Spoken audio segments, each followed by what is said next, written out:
Hey there, I'm Mike from Kitchen Table Finance, and welcome back to the channel. If we haven't met yet, this is where we break down everyday money problems in plain English, the kind that actually hit your kitchen table. So if that sounds like your kind of thing, go ahead and subscribe and let's get into it. Today we're talking about your credit score and 3 myths about it that are quietly costing people real money.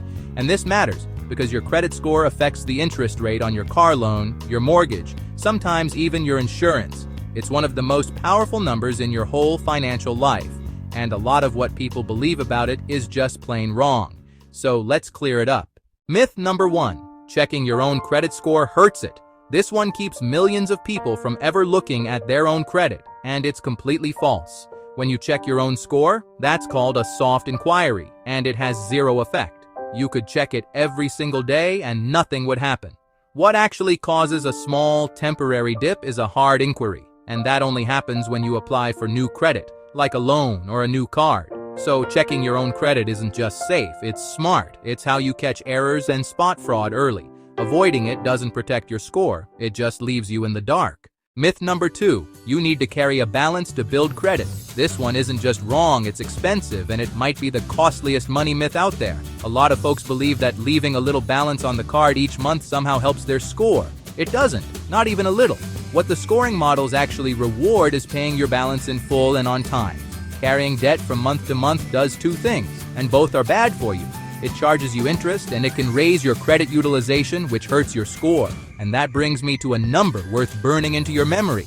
Your credit utilization, which is how much of your available credit you're using, makes up about 30% of your FICO score. The goal is to keep it low, under 30%, and ideally closer to 10. Paying in full every month is exactly how you get there. So please, don't pay the bank interest thinking you're helping yourself. You're not. Myth number 3, closing an old card you don't use helps your score. It feels responsible, right? Tidying up, closing that account you never touch. But more often than not, it does the opposite of what you'd expect. When you close a card, you shrink your total available credit. And if you're carrying a balance anywhere else, that pushes your utilization ratio up, which can lower your score. On top of that, closing a card you've had a long time can shorten your average credit history.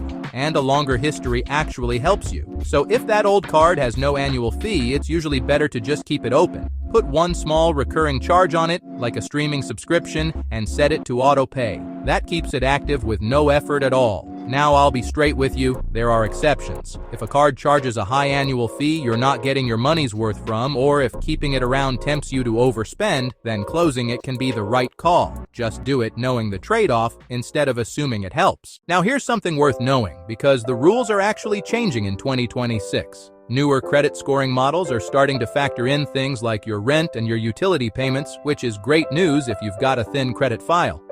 Buy now, pay later activity is increasingly being reported too, so paying those off on time can help you, and missing them can hurt.